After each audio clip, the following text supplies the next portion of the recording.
Yeah, what is going on?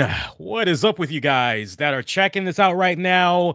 YouTube, I'm talking to you guys, and I'm also talking to our live audience on Spreaker. I am Lee Sanders. You're checking out an all-new RCWR show covering the very latest in wrestling, entertainment, and beyond since 2011. It is great to be back doing this for you guys. Hey, before I go any further into this episode, we got to show some love to our Facebook audience because we got to get ready to sync them in. We're syncing them in right now. 3, 2, and 1. It can officially begin. What's up, Facebook? You're checking out an all-new RCWR show with your man right here, Lee Sanders, covering the latest in wrestling, entertainment, and beyond since 2011. We're live right now on Facebook, on YouTube, on Spreaker. Take your pick. Come on, come all. We got a slam dunk fun show planned for you guys tonight. You know how we love to do it on here. Love to hear from you guys every single time I am live. You can do it a couple of ways. We've got some chat rooms. Take your pick, man. I mean, you can do the chat on Spreaker. You can do the chat on YouTube. You can do the chat on Facebook. You win either way. This is just honestly 2018. It is all about making the show be as accessible to you as much as humanly possible. Hey, for those of you that may be a little bit curious how mixed match, God, that is such a freaking tongue twister, man. WWE, the mixed match.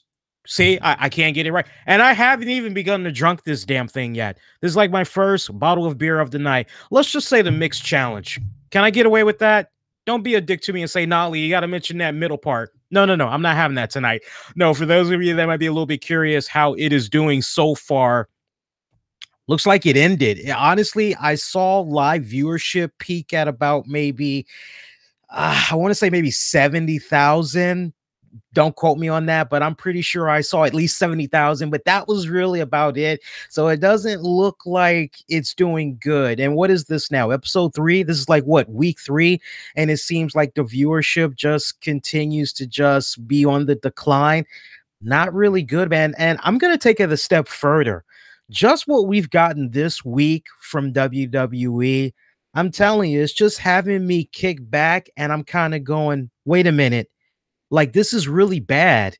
This is WrestleMania season, right? Like, I could have sworn we had Ronda Rousey. She just kept pointing like, boss, the plane. Look, boss, the plane. And she just kept pointing at that goddamn WrestleMania sign. The plane, boss. Look, the plane. It's the plane. We're going to get out. It's the plane.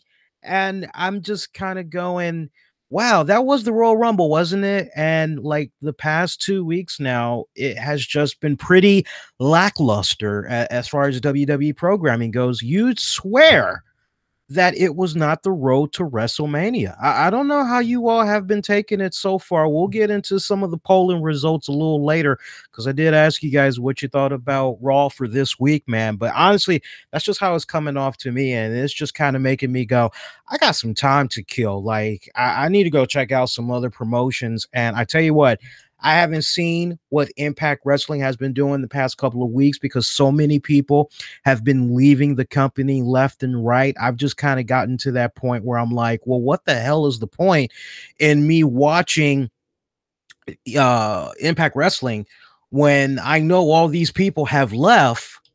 What's the point? Like, where's my motivation here? And some would kind of say, well, the least thing you can do is check it out and see what's going on with some of the other talent that's currently there in Impact. But it's like, no, I don't want to like start to become fond of a particular talent and then all of a sudden, poof, they're gone. And it's like, well, what happened? Why did they leave? Like, I don't understand what's going on. So, but I will start watching Impact Wrestling. I've probably missed about, I would say 7 episodes. That's like plenty of time to see what has been happening. So you can almost make the argument I haven't been checking in on Impact Wrestling for the past 2 months. And I know that we have a bunch of spoilers and stuff that's out there.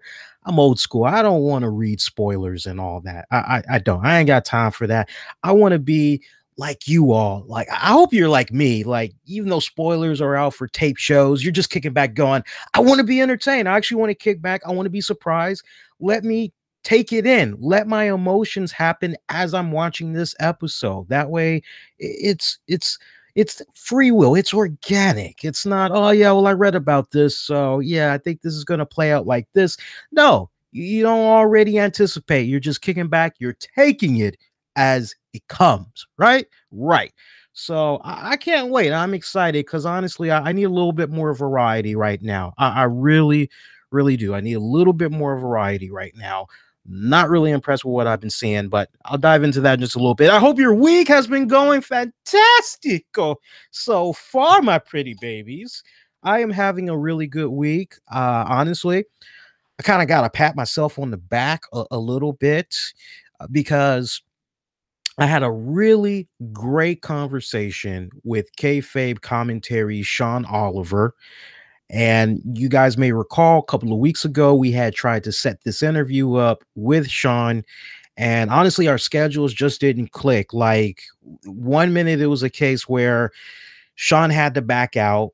And then right when we thought we had a new date, I legitimately got sick. And longtime listeners know, like wintertime with me, I usually get sick a couple of times. So for me, I legitimately had got sick, and it was like, I don't want to give a piss poor conversation slash interview with Sean. And so we pushed it back. And then finally, we actually were able to hammer out something yesterday.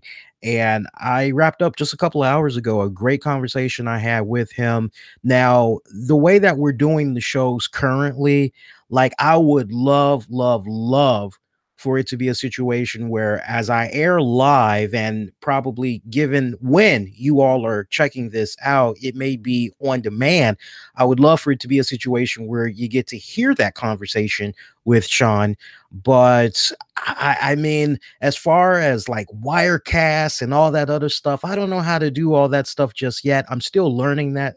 But what's going to happen is this Wednesday night at 8:30 p.m. Eastern, exclusively on Spreaker, it'll air live. So you'll actually be able to interact with me in the chat room and all of that. You'll be able to hear the Sean Oliver interview. And for those of you that won't be able to listen to the interview at that time that it airs live, just honestly, like around 8:45 on, or maybe actually, no, correction, because we talked for like about 40 minutes. So if I'm airing it live at 8:30 and you all will be able to interact with me in the chat while it's active, then honestly, I would say like 9:30 p.m. Eastern on, for those of you that want to check it out on the downloads, because you won't be able to access it live. Wait till like 9:30 and you'll be able to access it on multiple platforms. But I would definitely encourage you guys to go out of your way and check it out. Very fun, very insightful, pretty laid back. You all will definitely enjoy it. And that's Wednesday. And then Thursday, big piece of news. Me and my good friend Anthony Missionary Thomas of Wrestling Soup, we have been talking about this off and on for a couple of years now. And it's just honestly been a matter of like when or whatnot. And I'm actually going to be making a quick stop over on Wrestling Soup this Thursday. So fans of Wrestling Soup, you definitely want to make sure you tune in this Thursday. I believe Wrestling Soup airs Thursdays. I want to say, if not 9:15 p.m. Eastern, 9:30 p.m. Eastern is when they air. So I'm actually looking forward to that. As far as I know, I mean, I'm more than willing to hang out with them for the entire show. But as far as I know, I'm only going to be coming on to chat for a few minutes. So definitely tune in, man. I mean, if you've never checked out the show before, you know, it's really good. I've been friends with Anthony Missionary Thomas for, God, I think I literally just celebrated a Facebook friendship with the man the other day. I want to say maybe feels like 5 years. I'll say 4 to be on the safe side, but I'm kind of more leaning towards 5 years. So great guy, awesome dude. Anytime I've needed advice or something on something and I just wanted to like shoot the hay with the guy, he's been totally awesome. So he's definitely a friend. I consider him a friend. So I'm actually looking forward to that. So yeah, that's going to be good. So great bookend to the week. I mean, we got the Sean Oliver interview. We've got Wrestling Soup on Thursday. I'm here with you guys right now tonight. Let's have at it, man. So how about that damn Super Bowl, by the way? Good God almighty, that Super Bowl. Who, by the way, shout out to those of you that had checked out the Super Bowl after show that I had did like literally after the game was over. Like, I don't even think I waited for the Lombardi trophy presentation. I think I just fired it up and we just went right at it. So I appreciate you guys that had went out of your way to check it out. For those of you that maybe had missed it, it's a tradition every single year. Whenever there is a Super Bowl, I always come on live and I talk about the game. We've been doing it like the past couple of years now. It's been really awesome. And usually, like, I don't do Sports Center, ESPN, none of that silly jive. What I basically do is I try to talk about key moments from the game that I thought was like, okay, this was interesting, but I don't go all, I don't go all sports recap, right? This quarter, and then this happened in this quarter. I don't do all that play for play for play. I don't do all that silly crap. I just give you the key takeaways. And then the heart of it, of course, I talk about how the halftime show had went. And then, of course, I also talk about how the commercials were overall, whether they were good, bad, which ones had stood out the most. And what is so refreshing to me is when I come into work the next day and I'm talking with coworkers and we're going over the commercials and the consensus. And it's so funny too, because I am in marketing, I am in market research. So it's funny how like we're all able to relate to each other, office full of like 50 employees or whatever. And we're kind of going, nah, that commercial was, and it's like the consensus, it's the same. It's like, nah, that commercial was, but that one was pretty good. Hey, I actually went out, me and the missus, we actually went out, we did grocery shopping, and I actually got the blazed Doritos. I gotta tell you, I wasn't that impressed. There was nothing really impressive about the blazed Doritos. I'm like looking at this bag that looks like it's about to burst into flames because it's so hot. And I'm just like, okay, all right, let's see what we got here. Cause I love hot chips. I don't know about you guys. I love a good hot chip. And I haven't had good hot chips in a minute. I mean, like the last time I ate chips that was like, my God, that is hot. I had to have been like maybe a little kid. And if you gave me the flaming hot Cheetos, it was kind of like, whew, whew, whew. Now that I've gotten older, it's like, well, this ain't nothing. This is a laugh. And then I know they did the other bag of Cheetos that came out that were like supposed to be hotter than the flaming hot. That was laughable. So you see these new Doritos that's running around. They're saying blazing hot. And it was like, no, there's nothing blazing. I mean, I had like a small handful and I'm just going through them. And it's like, there's nothing hot about these chips. And my girl actually had got a 12 can pack of the Mountain Dew Ice. So I'm kind of going, okay, all right. So we've got the blazing chips that the little dwarf from Game of Thrones was pushing, Tyron, whatever. And we've got the Morgan Freeman drinks over here. Okay. I was like, so we're all set. We got our little Super Bowl giant. But I thought I was disappointed. I thought they were going to be a lot hotter than that, man. I really, really did. But yeah, we talked about the commercials at work and was like, what was on point, what wasn't. And a lot of us were like, man, the commercial with Morgan Freeman and the Game of Thrones dude, that was like one of the funniest spots, the Danny DeVito joint, all that. And I got to tell you, to go into Monday afternoon and hear about all of the craziness that was going on in Philadelphia with regards to the rioting. I honestly, that's what you have to call it, because that's exactly what it was. The rioting that was taking place when the Eagles won. I mean, from the time that the Eagles won going into the wee hours of Monday morning, you had like mobs of people that were running around. And, it's one thing if you're climbing up street poles, if you're taking down stop signs, yield signs, things of that nature, right? That's one thing. But to take it to the extreme of flipping cars over, and in some cases, cars being flipped on on their roof, right? On their heads, the roofs.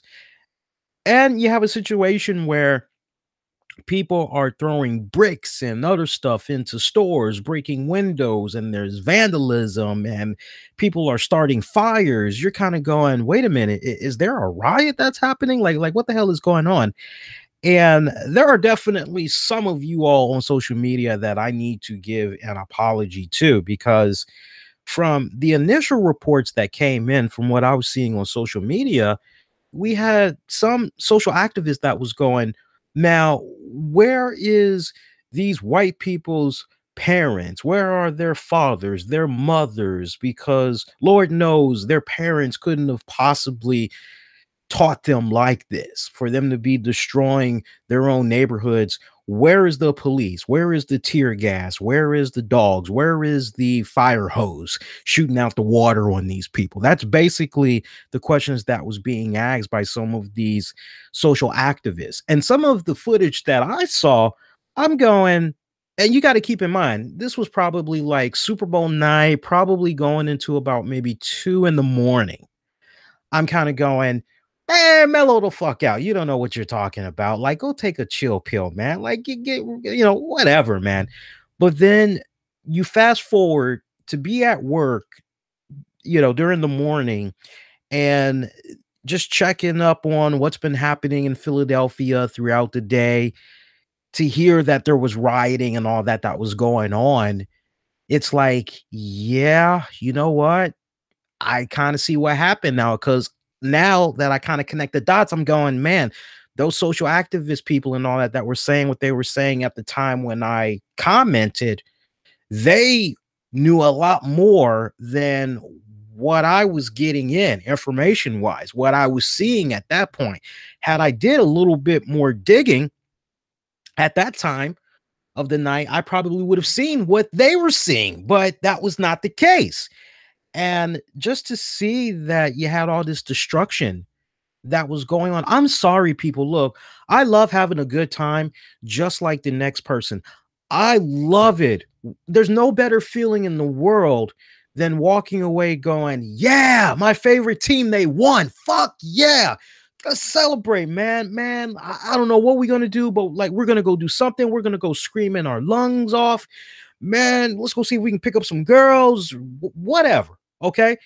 But like, the idea of destroying my own neighborhood, the area in which I live in. I live in this area. I work in this area, to basically be like, hey, I'm gonna fuck up my own neighborhood. That just baffles me. I've never, for the longest time, and you're listening to somebody that experienced the riots in California. That whole big, when the Rodney King verdict had went down.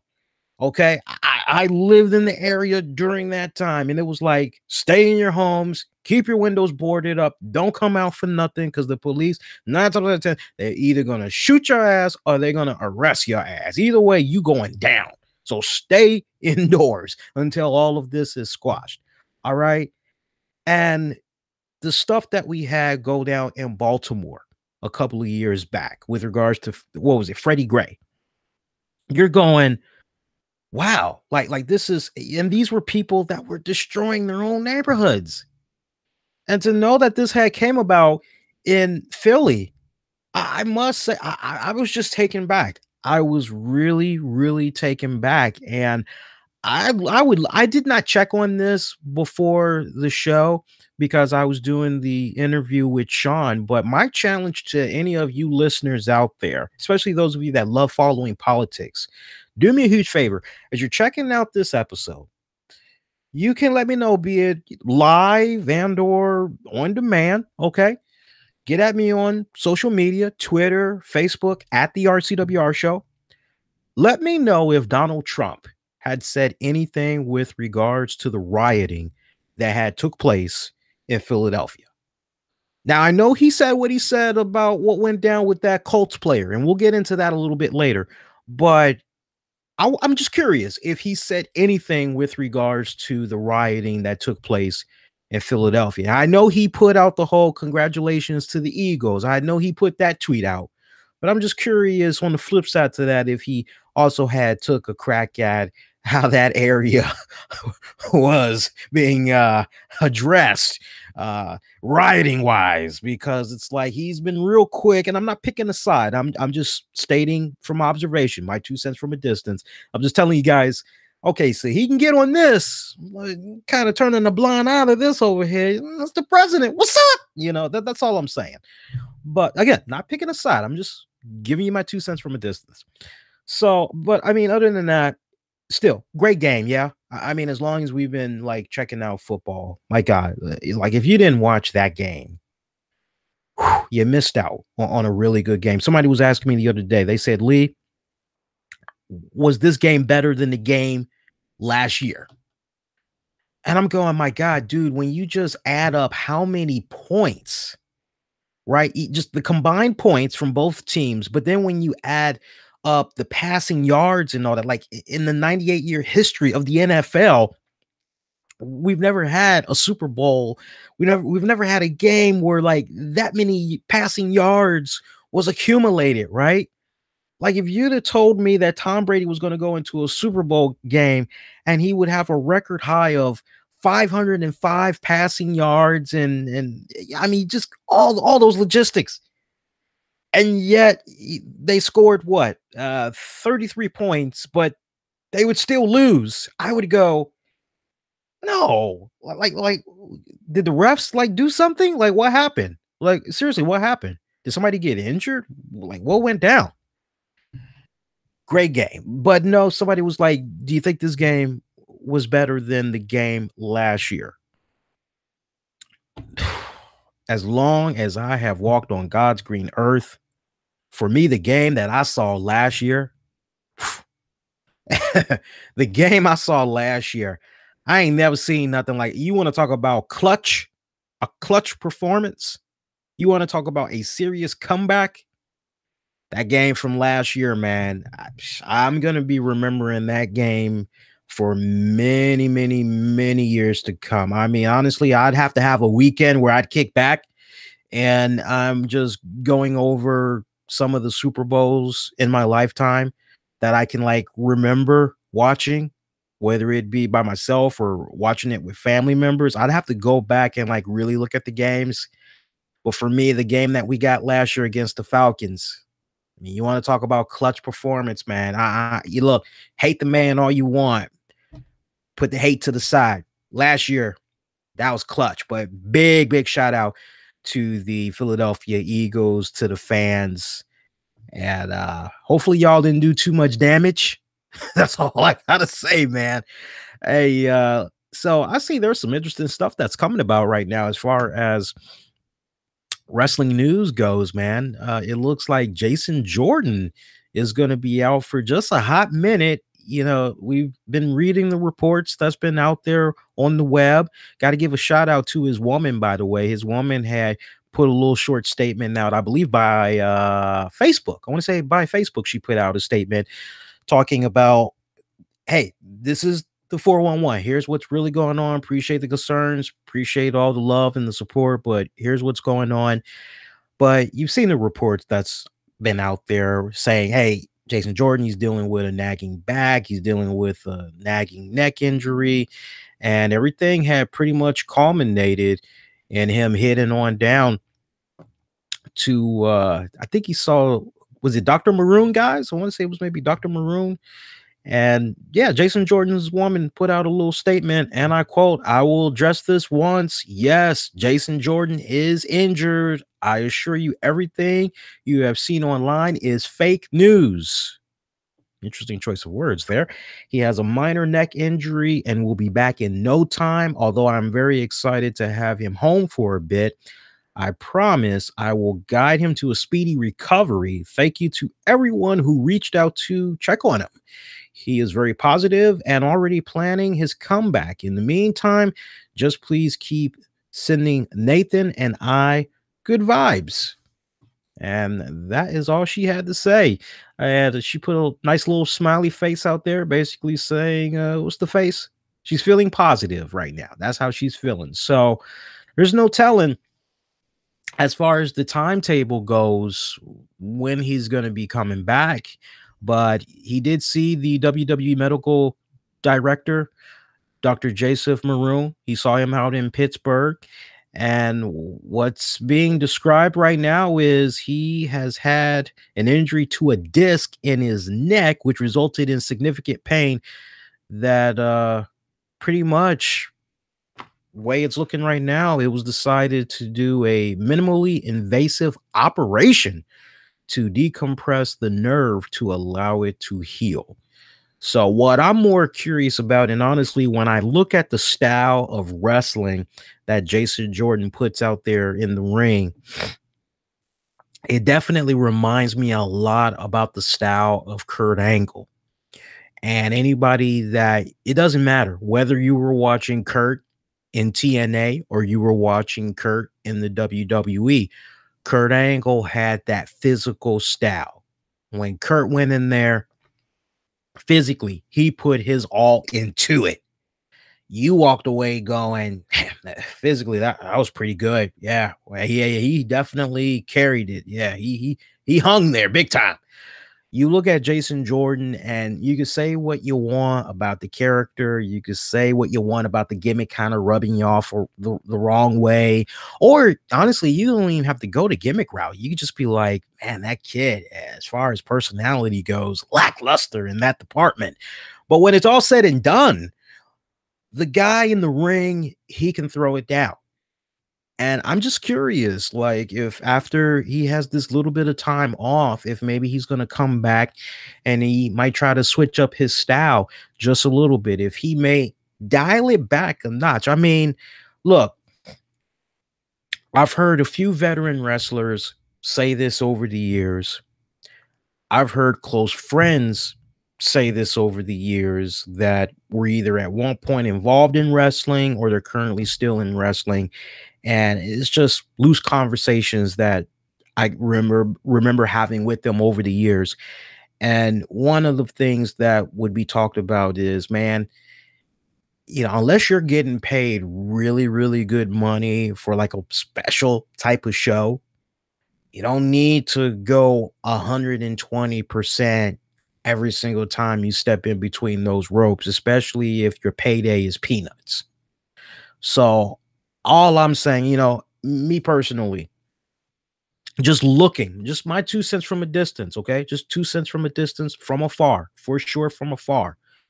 What I'm seeing of Jason Jordan, it is definitely a very physical, a very aggressive style of wrestling I see him do in the ring. And it's physical and aggressive from the standpoint of he gets in there and I mean, he is going. He is putting his all.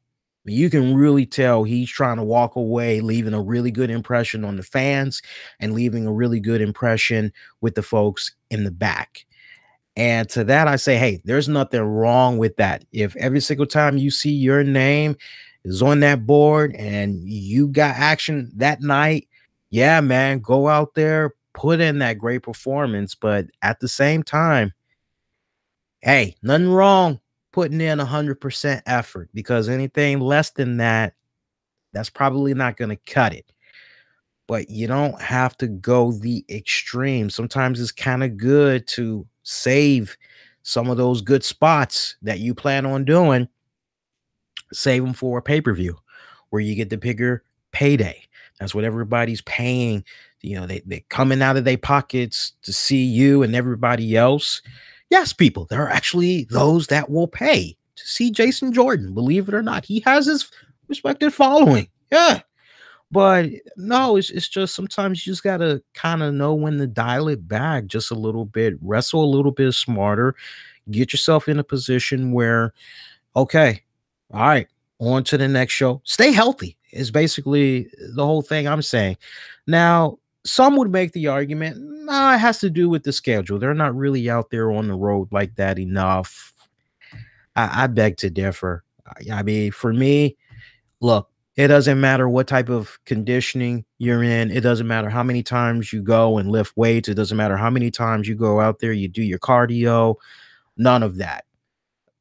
Lady Luck just sometimes you just have a bad hand. And when Lady Luck strikes, it's just Well, in this case, it's not really lady luck. Sometimes you just get a bad hand. You could do all the other things. You can eat healthy, all that. You can get yourself 8 hours of sleep, all that. All right. Don't matter. Eat Cheerios, lower your cholesterol, all that good stuff. It don't matter. All right. Sometimes you just get yourself a bad hand and it goes. So hopefully he comes back smarter, a little bit more wiser. We'll see, man. But I hope it's not a situation where the young man is going to miss out on that WrestleMania paycheck, man. Because I must admit, there's a part of me that over the past several weeks, I'm kind of going, all right, the young man, he's actually growing on me. Okay, let's see what happens to the young man now. So, speedy recovery to one, Jason Jordan. Hey, by the way, want to take this time out to give you guys a friendly reminder that tonight's episode of the RCWR show is being brought to you in part by nationofkings.com. That's nationofkings.com. That's spelled NationofKingz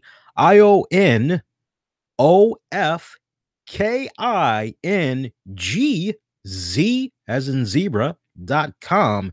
Nationofkings.com. Check them out for all your apparel needs, whether you need hats, you need shirts for him or for her.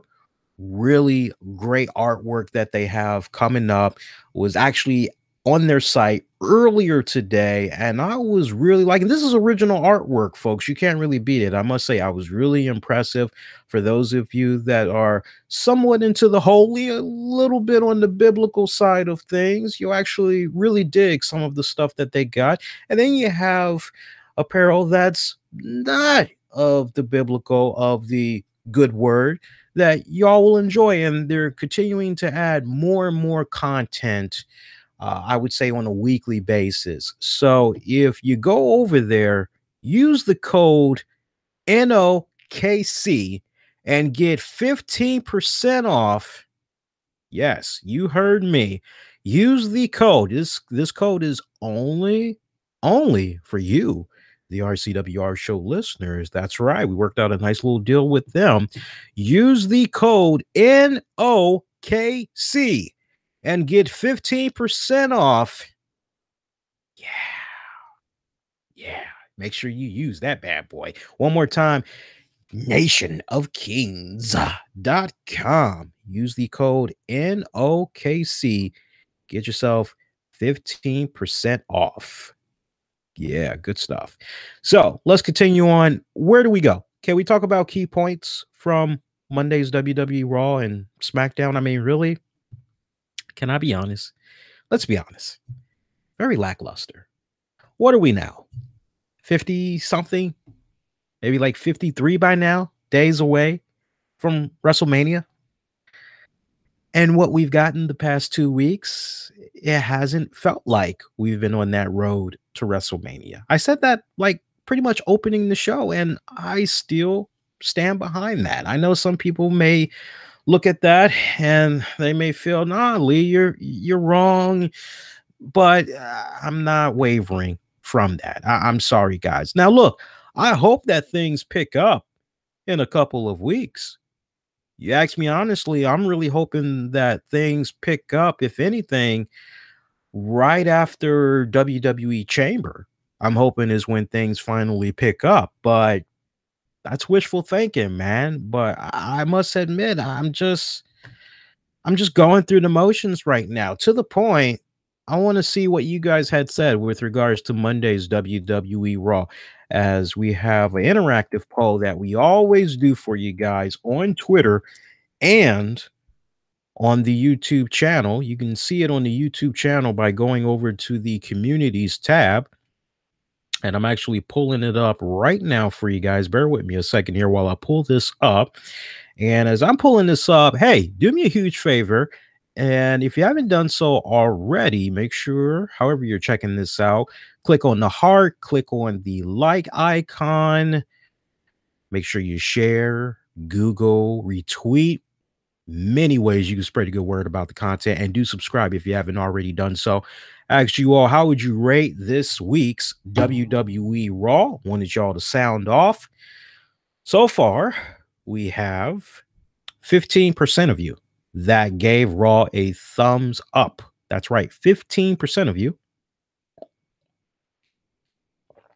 Meanwhile, 23% of you are staying in the middle, and 62% of you gave it a thumbs down. This is from the YouTube community here. Again, 62% gave Raw a thumbs down. Now, some of you may be saying, "Ooh, well, that's on YouTube." Lee, can you maybe shed some light on what Twitter had said? I sure can for you, my pretty babies. I definitely can. So, with regards to Twitter, Twitter is as follows here. I haven't really put out that many tweets today, so I should be able to retrieve this rather quickly. Bear with me a second here, guys. All right, here we go. Same question on Twitter. 1 day left to vote. We have 14% that gave it a thumbs down. 36% are staying in the middle, and 50% are giving it a thumbs up. Interesting. Very interesting. So you guys take that how you want it, man. But hey, always I appreciate those that take the time out to cast their vote, man. I love it when we get votes like this. So it depends. It really depends. I mean, if you ask me, it was a lackluster episode. I did enjoy the main event match where you had Elias taking on John Cena, taking on Braun Strowman, and whoever had won that match was going to win the opportunity to come out of the chamber last. So it's like, wow, you're a fresh man. You're the freshest one that's coming out, and everybody is pretty much there for the pickings, there for the takings. And we had saw Elias win that one.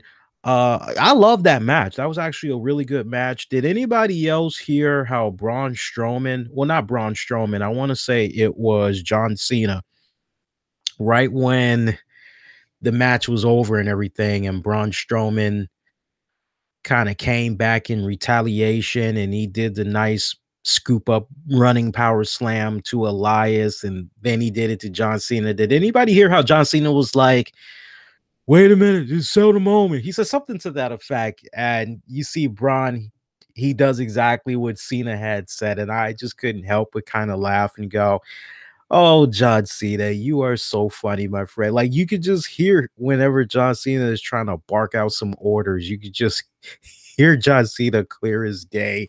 Uh, just hilarious, man. But for me, probably the one thing that was like a shot of adrenaline as I was watching Monday Night Raw tonight, or Monday night rather, was yeah, because I actually interacted with you guys Monday night when Raw was on. I almost forgot about that.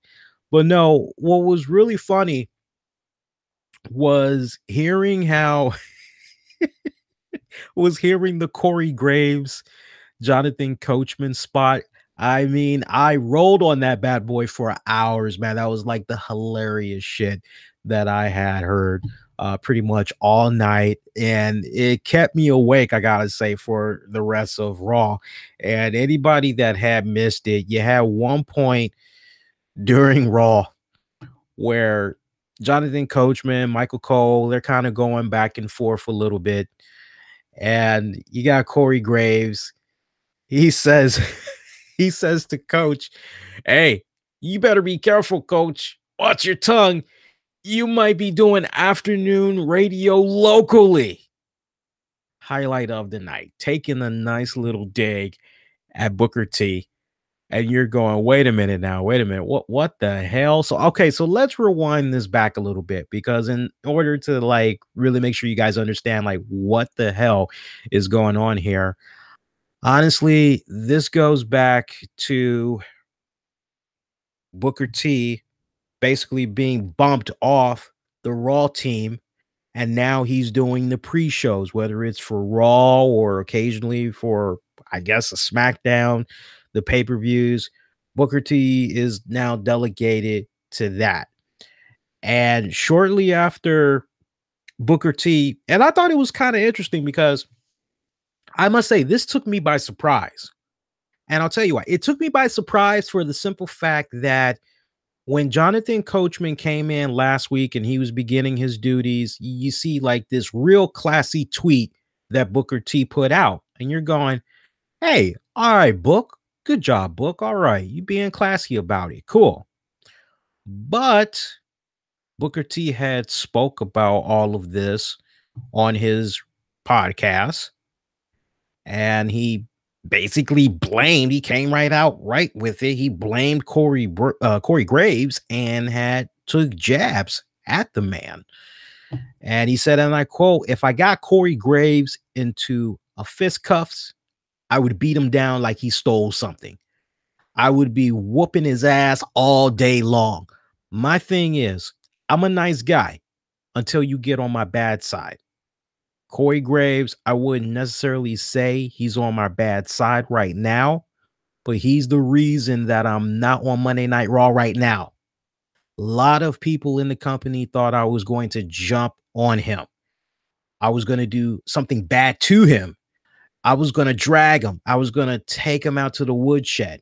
I was going to beat that man so bad that he was going to say, please, please, just don't beat me anymore." That's how hot I was getting. That's how close I was getting.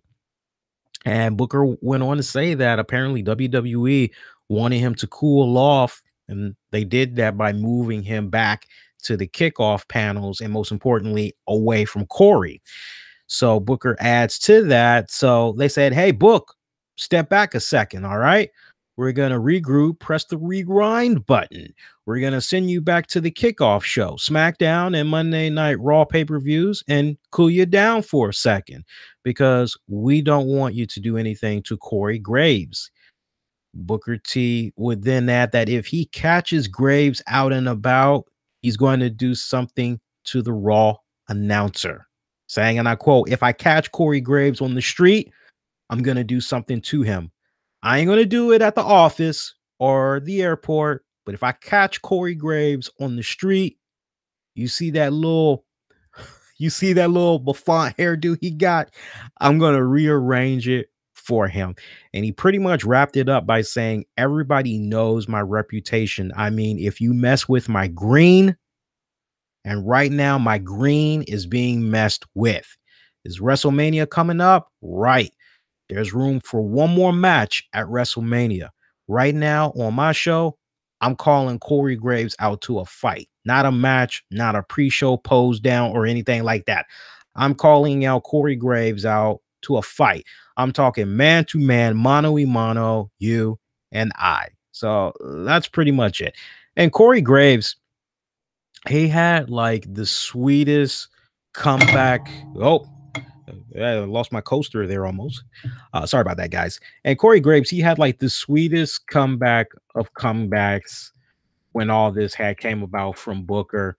And I just was like, Corey Graves, like this dude's a freaking genius, man. I mean, Corey Graves is like, you're not hitting me with that. I mean, he put like this in depth. I think he made a quote from like the Art of War.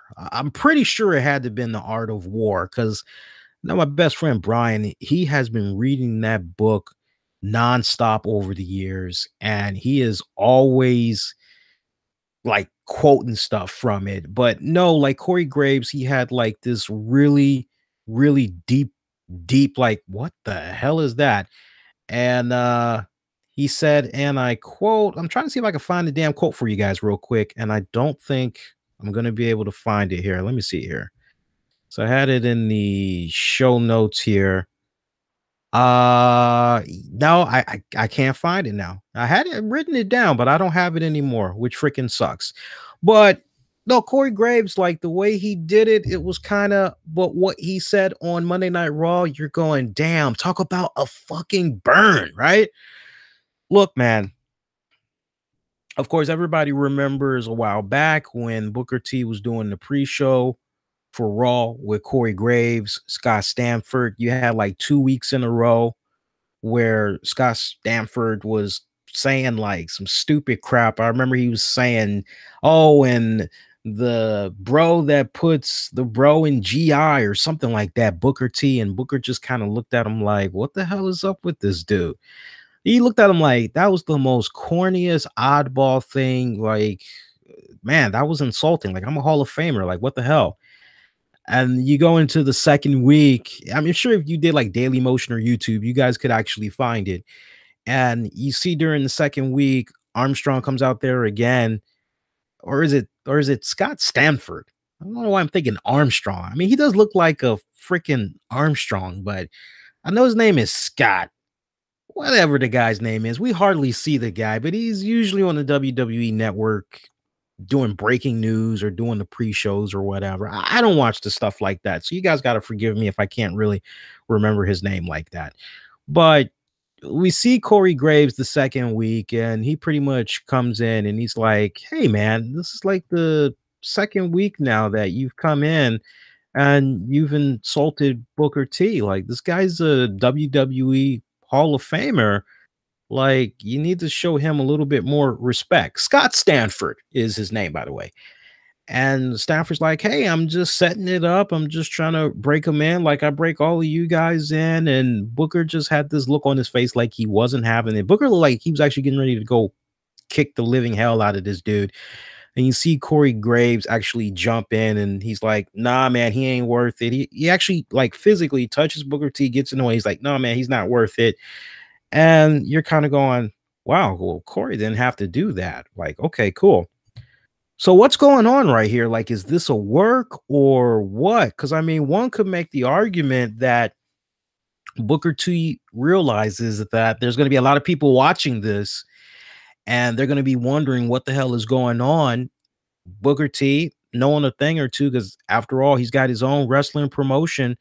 What is it? ROW, right? He's got ROW. So he knows a thing or two, right? About booking, setting up matches, all that, telling a story, all that.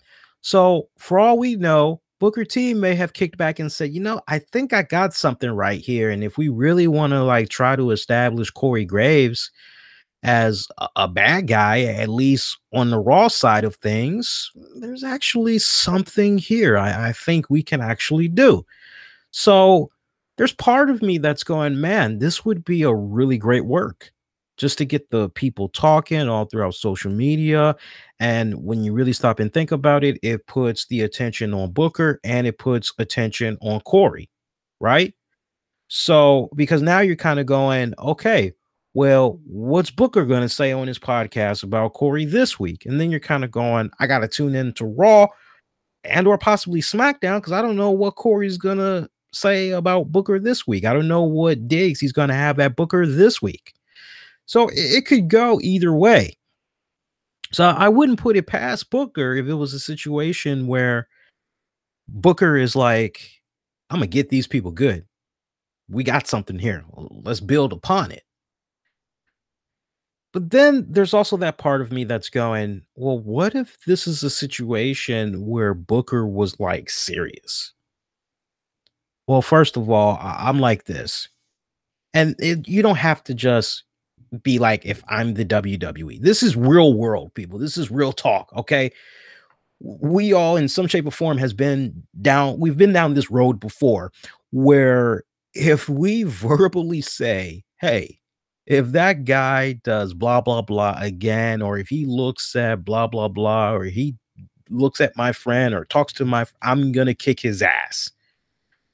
And normally when you have a situation like that where a threat has been fired, like shots fired verbally, usually you have a situation where management is like, okay, we got to sit these two people down in the office ASAP and we need to squash this because we can't be having this come about in the workplace. We need to get this squashed, let bygones be bygones. Everybody moves along. And you're firm. If you're management, you're firm. You're saying, look, if you guys don't squash this, then one of you or both of you is going to be out of a job. So y'all need to squash this right now. Straight up. And we've seen a situation that came about some years back where Booker T, didn't work out with WWE, and ultimately that's what led him to coming into TNA. I mean, everybody remembers those turbulent times there. I'm not going to rehash that. Okay. I'll maybe rehash that another time if people really want me to go in depth about it like that. But there's part of me that's going, okay, well, what if this is legit? Well, obviously, the next step that you have to do if you're the WWE, you've got to get both of these guys in the office and you got to squash whatever is there. That's if you care about, well, I know just the way it's coming off past couple of years, they give a damn about Corey Graves. That is like the best slice of bread heaven since possibly Bobby the Brain Heenan. All right. Everybody knows how much praise I've given Corey Graves over the years. Okay. I just feel that, of course, there's only one Bobby the Brain Heenan. And I'm not saying, for the record, I'm not saying he's better than Bobby the Brain Heenan, but he is a very distant, just personality, just everything, his wits, all that. He is a distant second from Bobby Heenan. I mean, pretty far behind, but kind of right there at number 2 almost. Love the guy. And that's just my opinion. Doesn't mean it's law, doesn't mean it's official. That's just my interpretation, my takeaway. Now, that could change over time, but just the way he's been coming about right now with his broadcasting career, that's the nod I'm giving him.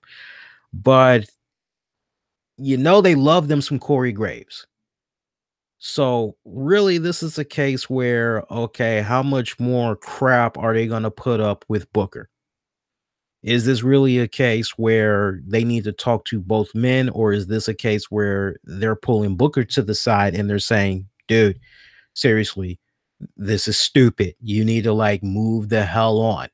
Because look, do I feel that potentially there could be some type of a matchup between Corey Graves and Booker T? No. Anybody that knows anything about what was once the wrestling career of Corey Graves knows that his days in the ring, it is over. And I mean, quite honestly, the way it was looking for him when I think back, because I actually remember seeing a little bit of his wrestling career in NXT right before the whole injury and all that had came about, and he pretty much was done. From what I remember, he had an interesting look, no doubt about it. All the tattoos that he had kind of reminds you of like what you're seeing right now with Baron Corbin, what you see with Aleister Black. Corey Graves kind of had that type of vibe coming about. And if you didn't get a chance to see him down in NXT, a lot of people will definitely tell you that the way he came off, WWE, you'd swear that, and it was interesting too, because right when CM Punk left, Corey Graves sadly was getting these CM Punk comparisons, and everybody was like, oh, this guy's like a wannabe. And he wasn't trying to be a wannabe CM Punk. I just think whoever was doing the hiring, they just were like, wow, well, this guy, he's got like a unique look. He kind of has like that CM Punk gothic grunge band type of vibe. Like we might be able to do something with this. And I tell you, the charisma, the mic skills, always there with Corey Graves. It just seems to me, honestly, that once he stepped away from the ring and went into broadcasting, it just magnified more and more. And kudos needs to go to the original team that he was surrounded by when he began doing NXT broadcasting. But if you ask me straight up, hey, Corey Graves in the ring? No, that's not happening. So it's either two scenarios, guys. It's either a case where Booker T knows that there's a lot of eyes that are like, man, what happened with Booker? Oh, man. And sometimes Booker kind of gives off the vibe that he's trying to feed something to his listeners and to WWE fans, wrestling fans in general. He's trying to feed them something. Okay, hook, line, sinker, they're in, and reel them in for a little bit in whatever direction that he's trying to go in. So part of me really believes that's what's going on right now. And I tell you, I'd be shocked. I mean, look, if this is legit, which I believe it's not. If this was legit, he'd be done with the WWE by now. He'd be done. WWE be like, no, you're not gonna be in this position. You're not gonna be in this position of threatening somebody and think you're gonna be able to continue to get a paycheck from us. That's not how this works. You're out of a job. Go. Don't let the door hit you in the ass. So for me, that's where I stand. I think it's just a work. I really believe it's just a work. If this is legit, before this weekend even hits, Booker should be out of a job.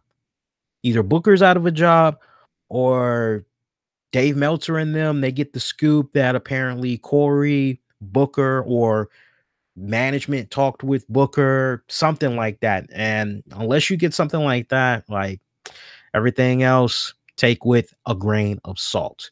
Hey, there was SmackDown earlier tonight, and I know some of you guys are like, well, what about Raw? Did anything else jump out at you with Raw? Bailey Asuka, that was actually a pretty good match. That was a great one-on-one matchup. I thought that was pretty cool. I'm thinking about other matches that we had got for tonight. Other than the main event, there really wasn't anything else for me. And I'm thinking about the card. I'm actually looking at the card right now. There really wasn't anything else there. Can I ask a question? It's kind of a rhetorical question. Did we really need to see Roman Reigns defeat Bray Wyatt cleanly in the middle of the ring? Somebody correct me if I'm wrong. I mean, I have been doing a lot of multitasking the past couple of Monday nights, but wasn't there a situation that had came about like last week where Matt Hardy had like a qualifying match to try to enter the chamber or whatever, and Bray Wyatt screwed him out of that opportunity? Didn't Bray Wyatt screw Matt Hardy out of a match? Because I'm kind of going, well, man, if it's Bray Wyatt taking on Roman Reigns, this is like the perfect opportunity for Matt Hardy to come out at some point during this match, maybe while the referee is distracted, or just come right out and just beat the living crap out of Bray Wyatt. Or maybe, actually, you know what? No, correction. Beat the crap out of Roman Reigns. Roman wins via disqualification. And then, but I guess they didn't want to put Matt Hardy in that position, which honestly I felt would have made I can respect that. That's why you go the other way. The referee is distracted, and Matt Hardy, boom, twist of fate on Bray Wyatt. That pretty much sets up Roman for the win. He could have done it that way.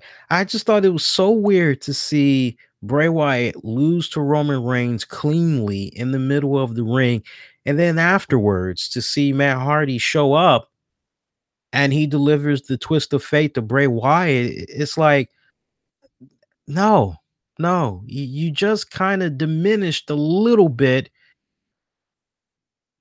Well, not that they're booking wise, not that anything needs to be diminished from Bray Wyatt, because he's pretty much had this model for the past couple of years now. The world looks mighty good to me. Cause Tootsie Rolls is all I see. Whatever it is, man, I think I see becomes a Tootsie Roll to me. Follow the buzzers. Okay, so I'm just kind of, I didn't get that. I really did not get that. It was just, I didn't understand that booking. And for those of you that may be a little bit curious right now, the way the Elimination Chamber is shaping up, we got Braun Strowman taking on Elias, taking on John Cena, taking on Roman Reigns, taking on The Miz, taking on an opponent to be determined. Elimination Chamber match for a shot at the Universal Championship at Mania 34. Meanwhile, we got Alexa Bliss defending the Raw Women's title against Bailey, Mandy Rose, Mickey James, Sonya Deville, Sasha Banks. That is a elimination chamber match for the Raw Women's Championship. Love that little spot there that we had with Alexa Bliss, Kurt Angle. That was actually a good spot, and she's taking her little shots at Brock Lesnar. Like, hey, why is Brock Lesnar getting this preferential treatment, and then you have me and you're putting me in these match against these other girls? Like, Kurt, I think you're being sexist. I'm kind of going, she had me until she said that word. Then I'm kind of going, oh man, because it seemed like this was a really great moment where like WWE's kind of going, yeah, fans, we know we kind of screwed up here with Brock Lesnar as the champion. We know. And I'm going, damn, they're actually going there. They're egging on Brock Lesnar. Ooh, that's taboo. I'm going, woo. But no, they kind of go the whole sexism. Like, there was so much Brock Lesnar material there. It wasn't even funny. It wasn't even funny. I was like, oh my God, they're actually going to go there. But then it kind of makes you wonder that, like, well, look, Lesnar doesn't give a flying you know what, long as that money's right. That's all he cares about, right? That's all he cares about, long as that money's right. So you're kind of going, well, Lesnar doesn't care because he's getting paid either way. But you would think that if they're saying something like that, if they're mentioning him in that context, that potentially when it comes time for renegotiations, he may play a little tough because you're kind of bringing him up in a negative fashion or whatever. You could kind of ask yourself that. You could kind of say that to yourself. You could. Or Brock's just like, whatever. So as long as them checks are coming in, man, that's all I give a damn about. Brock could honestly be like that, but I was like, oh, great spot. That was a great spot right there. And her helping out Mickey James, I know that probably had a lot of people going, I don't get it. Ooh, what's the deal? I don't get it. Honestly, I think at this point, Alexa is trying to build her up some type of allies so that she could try to retain that title going into WrestleMania. I think honestly, that's the end game when it's all said and done. So, but other than that, guys, I'm being totally honest. There's nothing else from Raw that really was kind of like, although I thought it was mighty damn interesting that there was a segment. I want to say maybe it was during the Divas. I'm not really sure. I'm sorry, women's matches.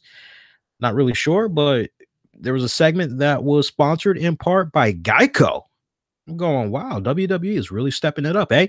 So, SmackDown, honestly, one of the biggest takeaway from that was the main event match, Sami Zayn taking on Kevin Owens. What exactly is going to happen? Winner of that was supposed to become the new number one contender. Yeah, no, that didn't work out so well. Honestly, I was expecting like the finger poke of doom, but like, no, we didn't get that. We actually had got a decent little matchup, but it ended with the action going outside of the ring to AJ, who conveniently was sitting beside the color commentators. And you see a little bit of bickering going on. AJ Styles loses his cool and just starts slugging the hell out of the guys. This pretty much forces Daniel Bryan to come out and say, due to the actions of AJ, like, we still don't have a winner. So you know what? At our respective pay-per-view coming up, it's going to be a triple threat match. It's going to be AJ defending the WWE title against Sami Zayn, Kevin Owens in a triple threat match. And you're kind of going, but what was lost in translation for me with regards to SmackDown tonight was what exactly was going on with that segment between Shane O'Mac and Bryan. Because, guys, did it really seem as if Shane was getting ready to fire Daniel Bryan? That was really the vibe I was getting. Really came off that way. Just the language, the way it was being set up. You're going, especially when Shane said to Daniel Bryan, I know how much you miss wrestling, and you're kind of like, wait a minute now, where exactly is this going? Just play that whole opening segment of SmackDown back. You'd swear that storyline wise, Shane was getting ready to fire Daniel Bryan, and I just wish that like there could have been a continuation from whatever was about to go down with those two in a backstage segment or something, because it would have been nice to see Daniel Bryan come up to Shane and say, "Hey, we got interrupted out there earlier. Like, where were you going with what you were saying to me earlier?" And honestly, if we could have just had Shane say, "You know what? Don't worry about it. You got a show to run. Enjoy yourself." Or maybe I'll bring it up another time if necessary, and just left it at that. And he could have just delivered that very stone cold, and no pun intended, but he could have delivered it just straight, very dry, like to really kind of make you go, what the hell is that about? And I didn't like that they just had that dangling in the air. It was just kind of what the hell. But yeah, SmackDown pretty lackluster as well. Although I appreciated the Uso spot. That was actually pretty good. Kind of following up on what they had did last week. Doesn't beat what they had did last week with their promo, but this one was rather pretty good as well. So, other than that, that pretty much has been it so far. I do want to share with you guys some interesting headlines that's been coming about since last we were on the air. Probably one of the biggest pieces of news, especially if you're a Ring of Honor wrestling fan. Ring of Honor has announced a new streaming service. And the way this is looking right now, this streaming service, it's called the Honor Club, and it's going to be available to fans. And the way they're setting it up, fans will be able to stream not only pay-per-views, but they'll also be able to stream live events from Ring of Honor as well. So here's the deal. If you sign up at the rate of $9.99, so $10 monthly, you'll get live pay-per-views 50% off. I know, right? Like you should be getting it for free. No. If you pay $9.99 a month, say $10, pay $10 a month, you get the live pay-per-views at 50% off. However, if you sign up for a year under their VIP membership, which comes in at $119, all of the Ring of Honor pay-per-views will be free. Previously, ROH had a ringside membership for fans, and I was a long-time member of this, but they could never schedule the content on time and a whole bunch of other stuff some years back. I just said, bump it. I heard it had got better over the years, that it improved. I just was like, I'm done. But apparently, with the ringside membership that they had set up initially back in the day, that was for fans to get early access to tickets. You could usually get the shows a day earlier or whatever, but now that's going to be rolled into this service that they're doing as well. Fans will also be able to access Ring of Honor's video library. You'll also be able to get the hookup with special discounts for the Ring of Honor shop. And there has been an official start date of the Honor Club. That's how they're dubbing it. The start date, nothing right now. There's no start date. I know you thought I was getting ready to give you a start date. No, there's nothing right now. And honestly, I hope they go back to the drawing board and they reconsider that whole, hey, give us $119 and you'll get the pay-per-views for free. I no. If they're willing to pay $10 a month, I could understand it if you're like, hey, look, if you pay $10 a month, then for the pay-per-views that we do monthly or bi-monthly or whatever, all you got to do is just pay flat out $100. That's all you got to do. And I know in Ring of Honor's defense, they're probably like, hey, look, $120, but to that I say, look, And this is one of the things that I had talked to. I'm sorry, guys, if I'm hiccuping, it's because of the beer. But this is one of the things that I had talked to Sean Oliver about during our chat. And again, just to remind you guys politely, this Wednesday night, exclusively live on Spreaker, you'll be able to hear at 8:30 p.m. Eastern this Wednesday night, February 7th, 2018. You'll be able to hear my sit-down conversation with Kayfabe Commentaries, Sean Oliver, the guy that has brought you his Breaking Kayfabe series. He has brought you his You Shoot series. I mean, those are the big two that he's really known for. Timeline, Back to the Territories, starring Jim Cornette, special guest. I had a great conversation with him. We're talking about his new book, Kayfabe, Stories You're Not Supposed to Hear from a Wrestling Productions Company Owner. Try saying that 10 times fast, right? Try remembering all that, by the way. That is just, as long as you remember kayfabe, Sean Oliver, you got the rest, guys. But it reminds me of one of the things that we had talked about in our conversation, which is all the streaming platforms that's out there right now. They are competing for that mighty dollar.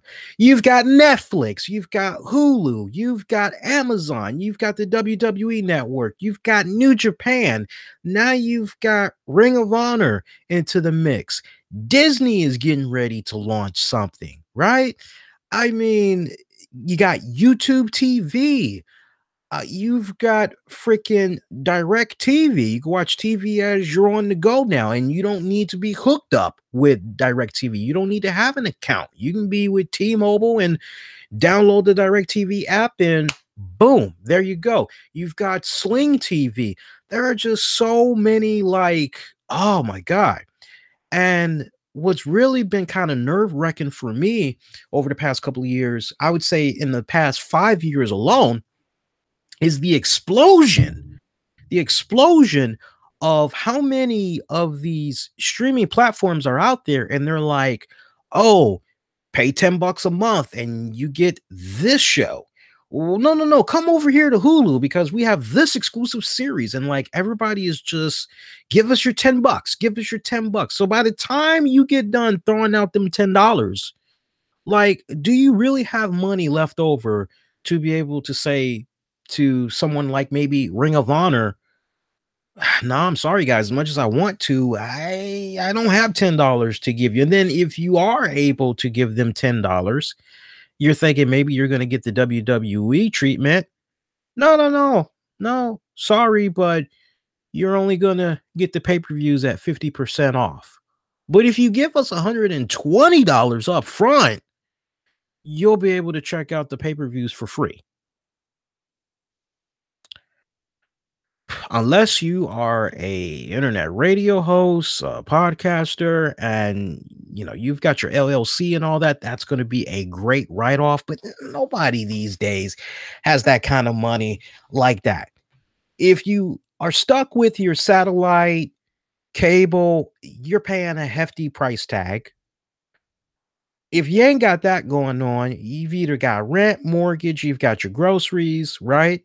Car insurance, right? Gas, overall transportation for work. Did I mention groceries already? I'm pretty sure I did. The cell phone bills, my God, don't even get me started on the cell phone bills. So it's already tight as it is for a lot of people. I mean, look, I'm going to challenge you guys. I'm going to put up a poll. And I'm going to ask you all straight up. I'm not going to do it tonight. I'll probably do it like sometime tomorrow morning. I'll put the poll up on YouTube and I'll ask you guys straight up. Would you invest in this? And I bet you, I'm going to jump out there. I bet you everybody would be like, under their current structure, no, they got to do a lot more than that just to get me to cough up money to them monthly. Like, I think it's more than fair to be like $10 a month and you get access to the pay-per-views. I think that's more than fair. But hey, whatever, man. It's all good. And in some other headlines I want to share with you guys, Rey Mysterio, he had teased a potential dream matchup against the phenomenal one, A.J Styles. We all know how much of a great success it was when he had came back to the WWE for the Royal Rumble 2 weeks ago.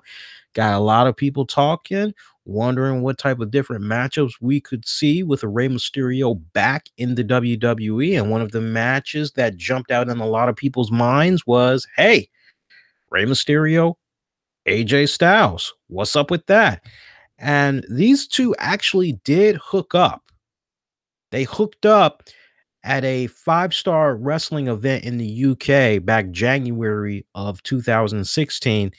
And if I'm not mistaken, I'm trying to think who had won that match. I want to say AJ Styles had won that match.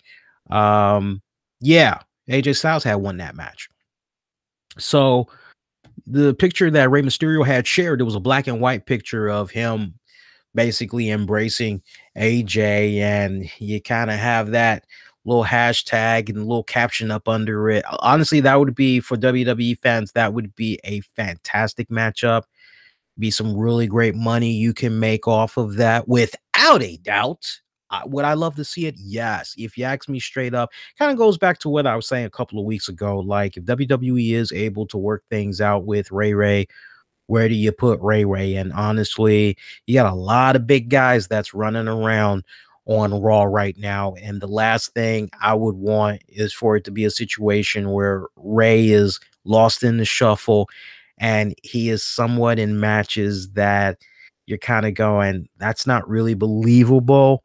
I mean, yeah, I believe in the whole underdog coming out on top. I do believe in that, but I mean, look, does anybody remember that scene when briefly Rey Mysterio was fighting Roman Reigns? I don't know about you guys, but for me, I wouldn't want to see that at a pay-per-view. Now, you give me AJ Styles, Rey Mysterio. Rey's just a tiny bit shorter than AJ. AJ's a rather decent sized guy. He's pretty average size, height wise. Ray's just a little bit shorter. Okay, you can do that. I mean, just stop and think about it, guys. You got great matchups with AJ Styles on SmackDown. You got great matchups with Kevin Owens. You would have great matchups with Sami Zayn. Great matchups with Bobby Roode, Ty Dillinger, Baron Corbin.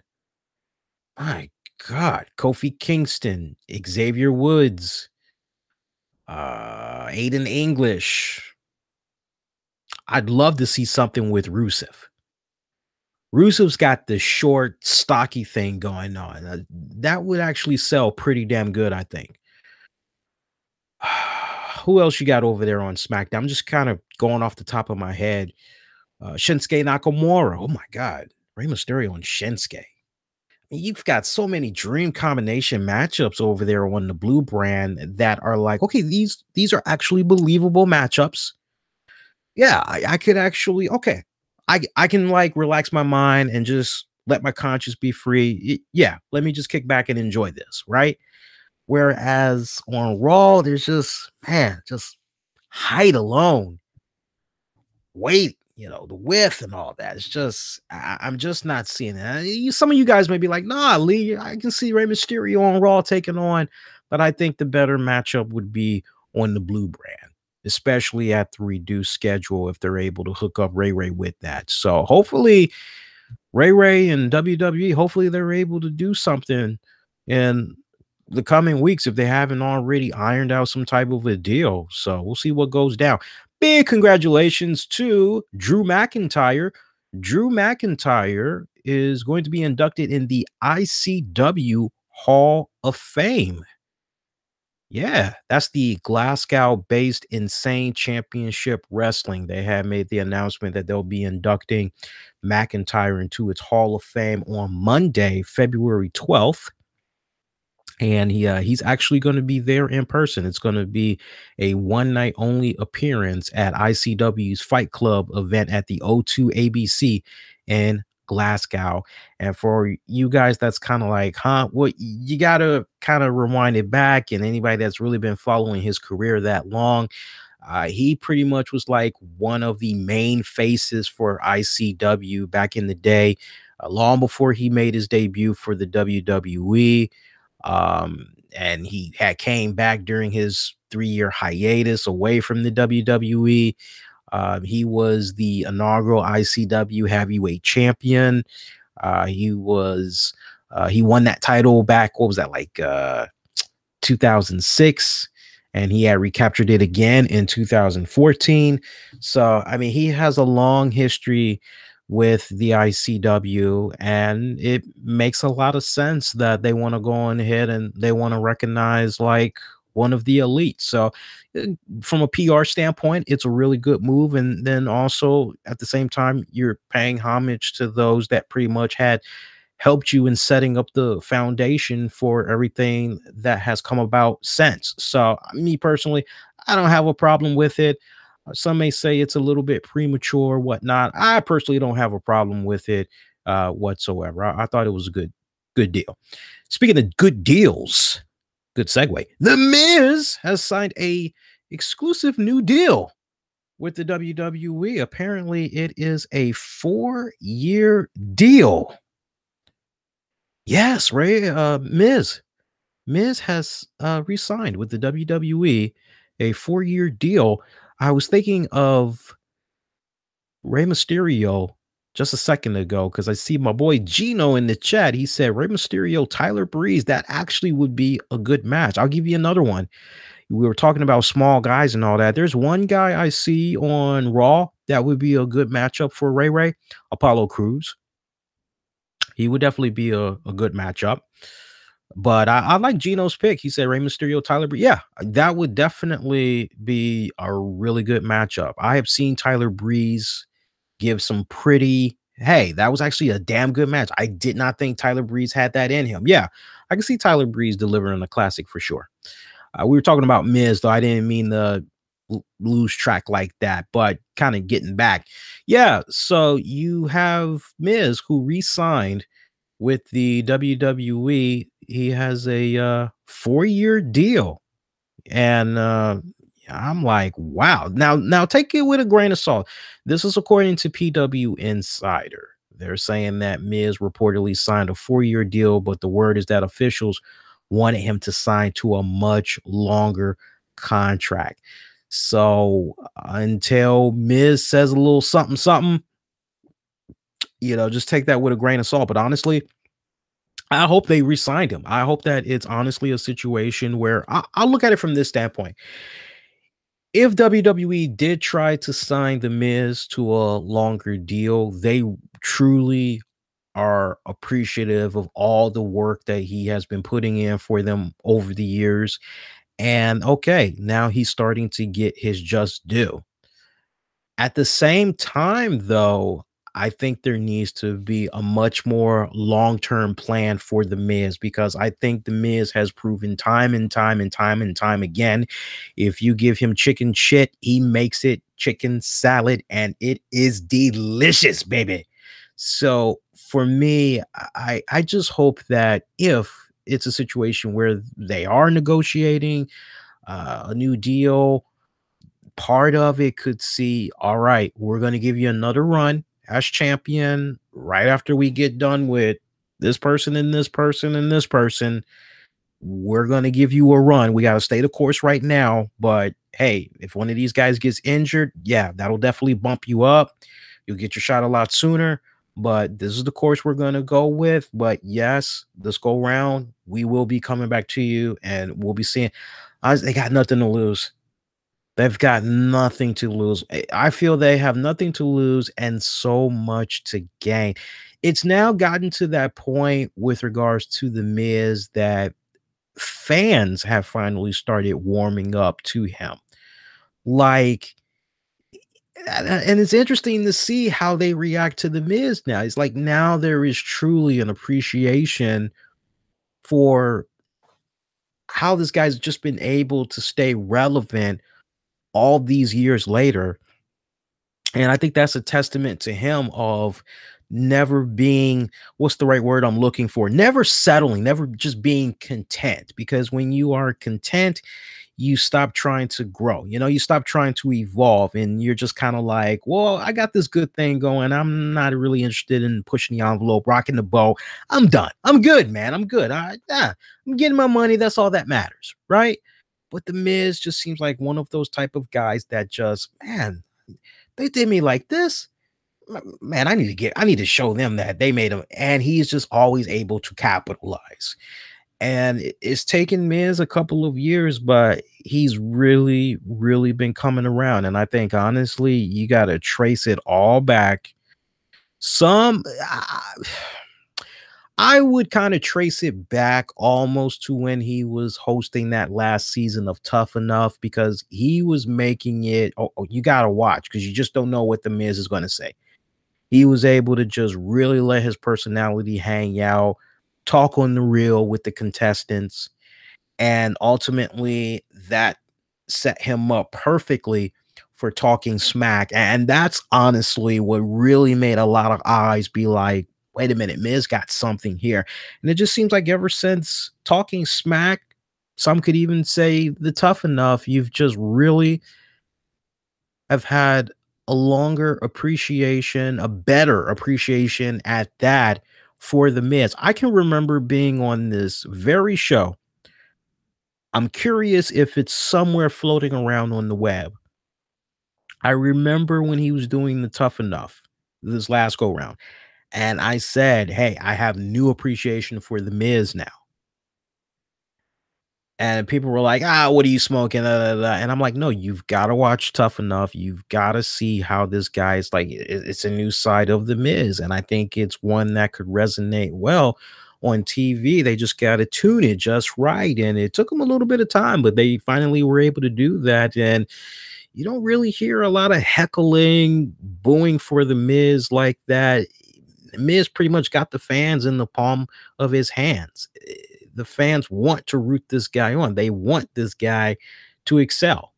So I really hope that within the next 2 years, Miz will find himself at the top once again. I really, really hope so. I mean, we'll see, but I'm really, really hoping it comes about once again. I got to tell you this story. This was a hilarious story, by the way. And by the way, I hope you guys are appreciating the show so far. If you are, make sure you leave those thumbs up. And if you haven't done so already, subscribe, all that good jazz. Want to give a shout out to those that's in the chat right now. In a hot second, I'm going to be giving a shout out to our Patreons, because without some of these guys that's been continuing monthly to make contributions to the Patreon page, shows like this wouldn't continue to be free for people to check out. And that's the God's to honest truth. It's been because of these contributions from the Patreon members, it's helped me get studio equipment, things of that nature, everything related to the show.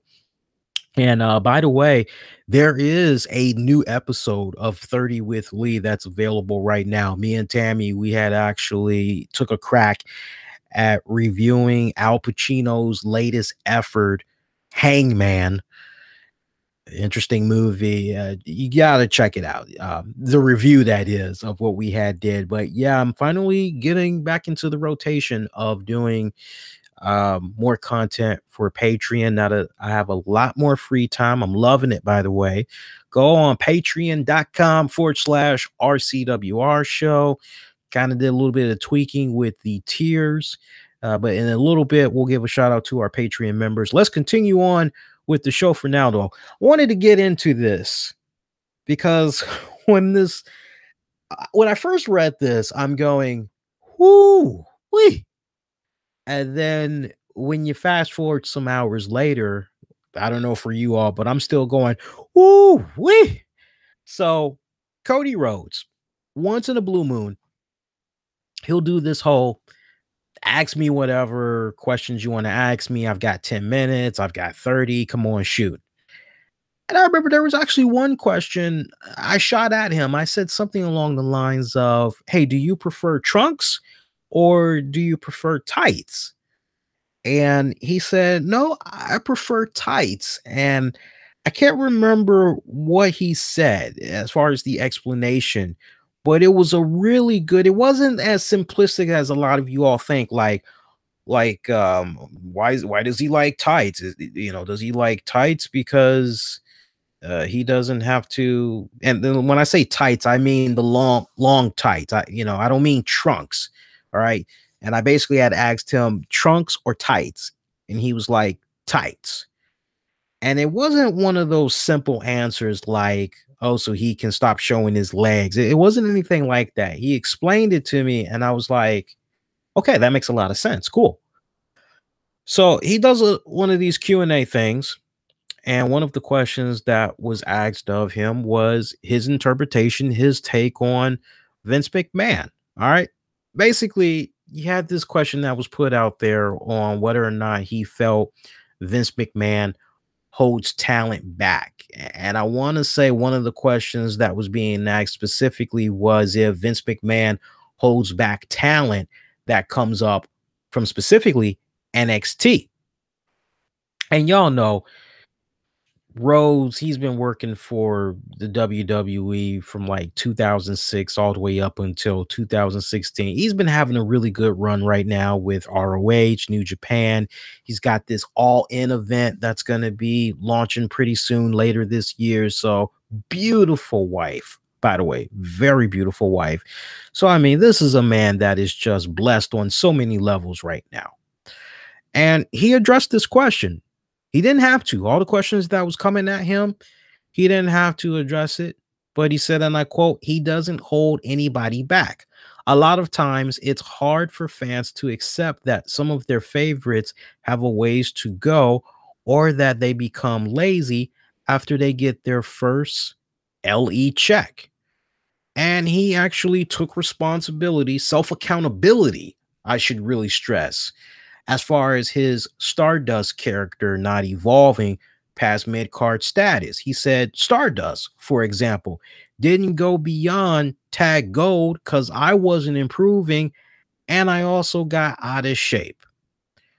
And sadly, you had some fans that felt as though Cody was kind of backtracking a little bit. He was pedaling a little bit.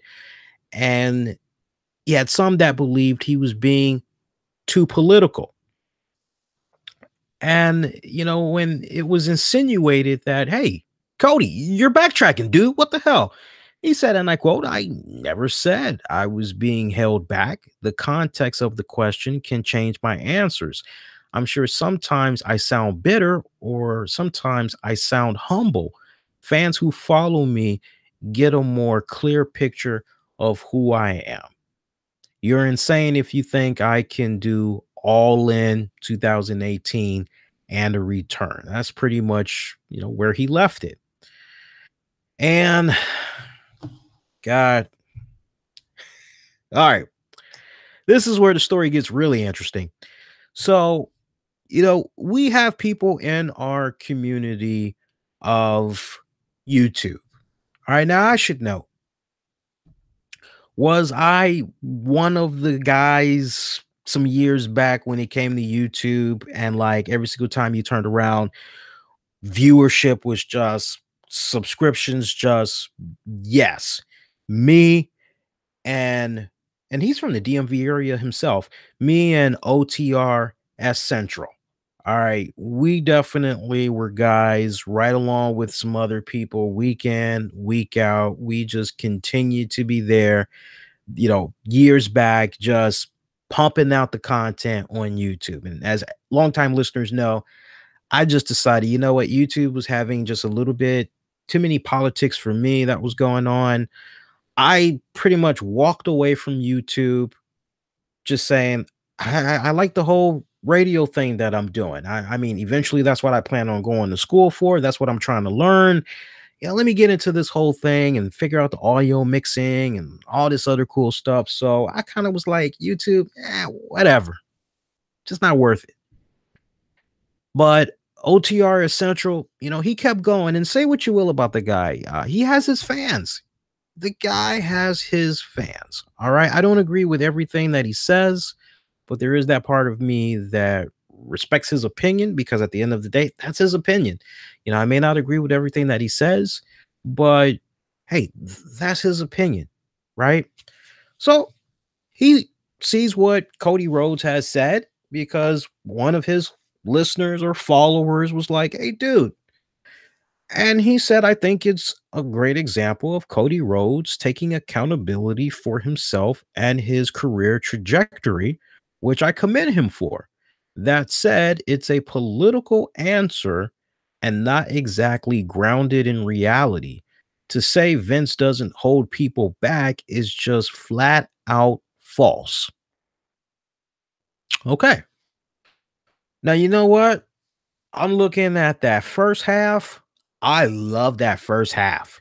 That first half pretty much going right on up to commend them for. You can't beat that. You can just leave it right there and just keep on going, right? But got to take it a little step further and say, to say Vince doesn't hold people back is just flat out false. Well, Cody Rhodes came right back and he said, "Don't comment directly on my tweet as if I don't see it. How's my answer to a fan in a random Q&A remotely political? I have zero to gain. I work there. You didn't. You bought a ticket, not an education. Sit the fuck down." Sounds like a great corn song. Sit the fuck down. Look. Oh, God. See, I'm into this fire now because I like Cody Rhodes. Let me not beat around the bush now. I like Cody Rhodes. I love me some Cody Rhodes. All right. I may not always agree with some of the things that it could be other radio show hosts, other podcasters, other YouTube personalities say. But if there's one thing that I have always felt with the respected genre industry, if you will, that we all are in. The wrestlers, they've got their respected industry that they're in, that they know about very well, and we've got our respective field that we really, really thrive in. If there's one thing that I just kind of have to draw the line is, hey, treat people the way you want to be treated. And I would think that's with respect. And I have been saying that for years. Any longtime listener, whether the YouTube days, and you would see me comment, even to this day, here and there, you'll see me continue to say that in the forum section, in the chat section. And that's a lifestyle. I don't say that just to sound cool. I don't say that just to try to sound politically correct or anything like that. That is a lifestyle. Okay. You, as the individual, you are welcoming me into your ears and your minds every single week. You may not always agree with some of the things that I have to say, but you know what? For those times when you do not agree with what I'm saying, I would love it if we can kick back and have a nice exchange. Too many times we have what I call big bad keyboard warriors. I've been saying that about them for years, that feel as though they can call people stupid. They can call people idiots. They can call people the F word with the AGGOT at the end, right? Or you name it. And it's like, damn, it's like, where the hell is this coming from? It's like, I didn't talk like this to this person. Like, why am I getting this back? Now, some people say, yeah, but when I get people that talk to me like that, I just hit that block button. I'm just, it's like, no, it's like we, sometimes it really frustrates me, but we as wrestling fans, when we're trying to get our points across, sometimes we forget about self-respect and respecting others. Because hey, if I don't agree with what you're saying, I'm not gonna be like, you're stupid. That's the stupidest thing to come out of your mouth. Go back to your mama's basement and no, that's insulting. Like nobody wants to be, yeah, honestly, in real life, nobody wants to be talked to like that. Everybody wants respect. And in order to get that respect, you got to put it out there. If you yourself want respect, you got to make sure you're channeling out that respect. If you treat people like shit, you're gonna get that back times 10. All right. It usually comes back at you 2 times worse. So just imagine if you treat somebody with respect, you treat them with dignity, and all that good stuff, you'll get that same treatment back times 2. And who knows, maybe you make a friend in the process. Now, I have no problem with what Cody Rhodes had said. I have no problem with Cody Rhodes. I love Cody Rhodes. I respect everything that he has done for the business. I respect his dad, the late. Ooh, let me tell you something about the dream, baby. I respect the late American dream, Dusty Rhodes. I respect and appreciate everything that that man has contributed, his blood, his sweat, his tears to this business. Won't be another one like him. Okay. So let me tell you something. If I can have a couple of brews all night with somebody and talk nothing but wrestling, Cody Rhodes is a guy I want to be picking on. I want to be picking on his brain all night. That's just me. Some of the wrestling friends, I have like I'm talking to them like all night about stuff, and it's like, and I ask them some questions that, hey, why does this happen? Why does that happen? Why you guys? And it's I didn't know that. Oh, okay, cool. It's like, oh, now I know. And Cody Rhodes is definitely one of those guys. Okay, I got no problem with Cody Rhodes even going as far as to say, you bought a ticket, not an education. No, no, you bought a ticket, not an education. You bought a ticket, not an education. I worked there, you didn't. Cody, I'm with you. You were there. You were there during WCW. You were there for the WWE. You were there. He wasn't. I get that. You bought a ticket. Well, to his credit, he hasn't bought a ticket in almost 15 years. But I get your point. Not in education. Sit the fuck down. Hey, look, he wasn't there. A good amount of people wasn't there. I damn sure wasn't there. Y'all weren't there. Whole boatload of people weren't there. Yeah, he worked there. He knows the ins and the outs. He knows what he's talking about. I'll give him that.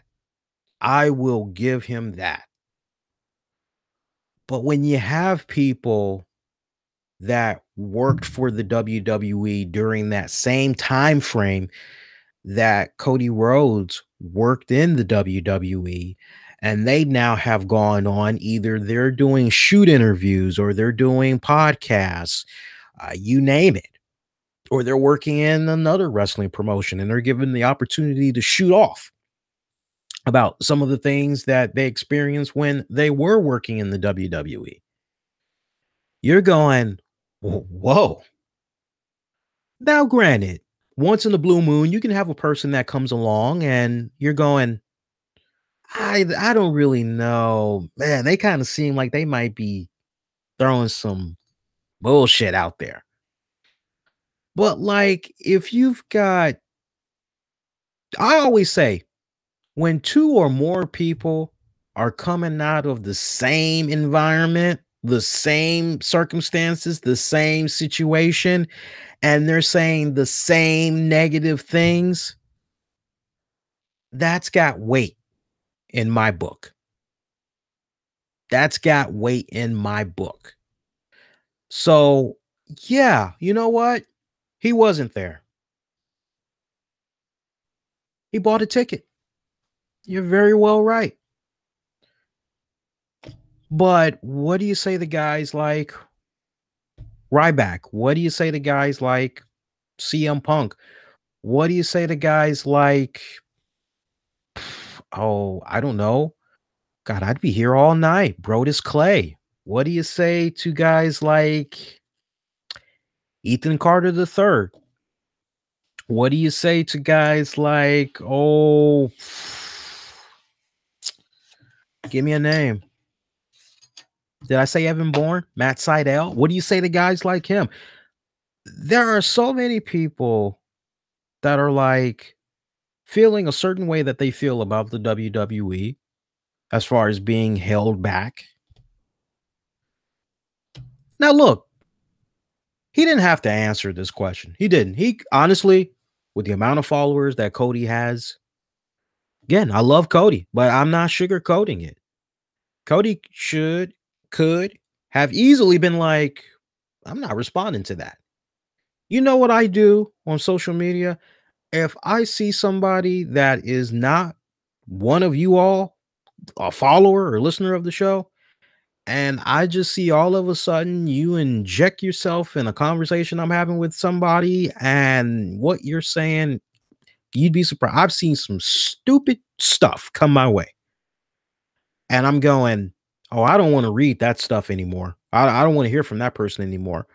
You know what I do? The most powerful ally that is at my disposal, I hit the mute. On Twitter, I hit that little mute. That way, I don't have to see any more notifications from that person. If you piss me off and call me something that I don't like, you get in the block button. That way, I don't have to deal with your ass at all. Okay.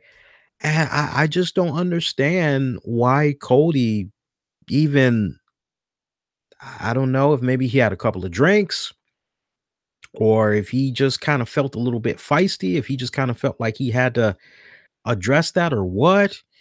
You know, one could make the argument that on the one hand, and again, I'm not saying this, but one could make the argument that Cody chose to answer the way that he answered because he didn't want to burn any bridges because you never know. Things might work out. He might be back in the WWE.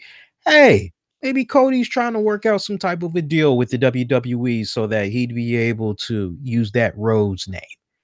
Maybe he's trying to get some type of an arrangement going on so that, you know, who knows? Who knows?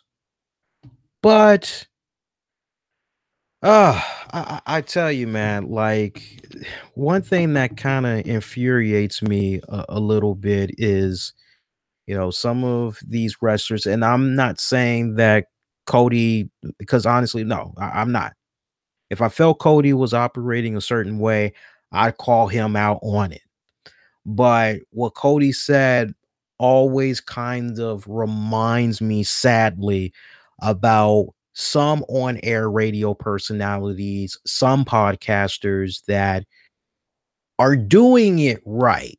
And what I mean by doing it right, they're doing everything in their power to really invest in their product. And what I mean by that is you have so many people that basically will be like, I'm here today to give you your WWE RAW results for March 14th, 2015.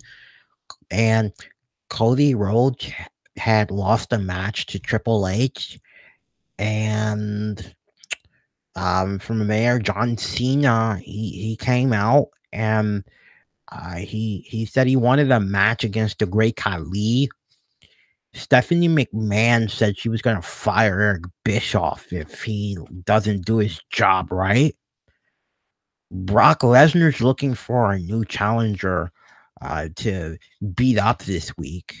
And that's WWE Raw. Make sure you hit that subscribe button. Versus people like me, Anthony Missionary Thomas, Wrestling Soup, Don Tony, Kevin Castle, Jason Solomon. Like, we're doing all this. For a lot of us, like, we've either had some type of a connection to the wrestling industry, whether it's we tried to get into wrestling at some point, or maybe it's a situation where like we rubbed elbows with like certain people and we were kind of given that peek behind the curtain that way from those involved in the business. Some of us have been in broadcasting, some of us have gotten degrees in the arts. Some of us have worked in some type of production capacity in radio, TV, you name it. Some of us have been in positions where we've been able to take our shows on the road and be part of press media. There are those of us that look at what we're doing as not just a hobby. It's a fun hobby, but there are those of us that look at what we're doing as not just passion, but as a career. And my God, I can't tell you how much money I have forked up over the years, whether it is on equipment, advertising, it's all in the name of trying to build the brand. And the one thing that just infuriates me a lot of times is when there are individuals that do not go out of their way to not just talk to those that are in the industry in which their whole, whether it's a YouTube channel, and I'm not taking any shots at anybody in particular because I'm not. If I'm taking a shot at somebody, I'm going to call them out. But what infuriates me a lot is when you have individuals that will talk about a particular industry and they can't really give any type of great analysis, in-depth analysis at that. And they basically are trying to talk to you all and me about the wrestling business or about whatever business, and because they read what they read on the dirt sheet, it's law, they can't really think out of the box and consider everything. And it's like, how can you talk about something that you're not part of? Now, if you're going to say, well, hey, these wrestlers had said, then it's kind of like, okay, you've got something there. But can you go beyond that? Do you have friends that are in the business that can maybe, and nothing kind of infuriates me more sometimes than when we have individuals that give what me and my colleagues are doing a bad rep, because there's nothing that I have great disdain for more than when wrestlers, and this is why sometimes podcasters and internet radio show hosts, this is why some of my colleagues and myself, this is why sometimes we get a bad rep, especially when we're trying to like get an interview with somebody or whatever. And it's like, ah, man, and it's like, damn, it's because there's a lot of good shows that's out there. There's a lot of good shows. There's a lot of good people that's out there that's doing it right, that mean well, that freaking mean well. But because of the whole stigma that's out and about, it's exhausting. It's very exhausting sometimes. So, but my man from God, I can't remember the letters. OSTR Central. He's a good dude. What I've seen of him off and on over the years, pretty smart guy. He means well. I wish he didn't do the video basically giving a rebuttal to Cody Rhodes. I honestly wish he would have just kept moving along. But I mean, he did bring up a very valid point, which is, hey, Cody Rhodes is the one that's seen on TV every single week. Like, why is this guy responding to small fry me? Like, I'm just an ant compared to this guy. And I agree. I agree with him 100%. I mean, honestly, Cody could have singled out any comment. I mean, honestly, if you ask me straight up, both are wrong. Both guys are wrong. Dude from Central, he's wrong from the standpoint of even if he heard Ryback in them, honestly, I think if I could have offered any type of advice and you can rewind the hands of time, think it would have made a lot more sense to say, hey, well, with all due respect, but you've got guys like Ryback, blah, blah, blah, blah, blah, blah, blah, blah, that are saying, how do you respond? And if, I would have said it in that same breath of complimenting Cody. And then whatever Cody says after that, hey, at least you mentioned, hey, well, these guys said this and shoots and all this other stuff. So unless you're calling them liars, which is a lot of liars, something's up. And I feel Cody was wrong from the standpoint of I was with him. I was with him all the way until he said to the fan, basically, you bought a ticket, not an education. Don't assume. It's not fair to assume. It's never fair to assume. If there's one thing I've learned from doing this show over the years is that you never assume. You always try to be as open-minded as humanly possible. You always give that benefit of doubt. You don't know if this guy at some point tried to become a wrestler, things didn't work out. Like a lot of times when I get in conversations with people I'm befriending for the first time or whatever, and they hear how I do a podcast, I do internet radio, and I tell them the origins of it, and then they're like, "Oh, you actually had tried to go into wrestling," and I told them some fun little stories and all that, and they're like, yeah, you've been an interesting wrestler. It's like, I would love to see the ring gear you had and all that. It's like, yeah, I would love to show you, but it's like I've learned you never assume. You never assume. You just don't. Because when you assume, my motto, when you assume, you make an ass out of yourself. You really, really do. You always got to give that person the benefit of doubt. So hopefully the next time Cody decides he wants to do a Q&A, he'll really take his time and cherry pick what he will and will not answer because he doesn't need to put himself in a situation where it's like, well, that's pissing off and alienating some of it's not worth it. Really cool story I want to share with you guys. Bray Wyatt. Bray Wyatt, such a sweetheart. Such a sweetheart. I was making fun of Bray Wyatt earlier. He had helped out a lady at a Walmart store. The lady was looking for WWE figures that have featured artwork by Rob Schamberger. And she had approached this big, husky looking dude at Walmart and asked him if he knew anything about wrestling. Well, this big, husky dude had picked up a WWE figure and was like, you see this? This is me.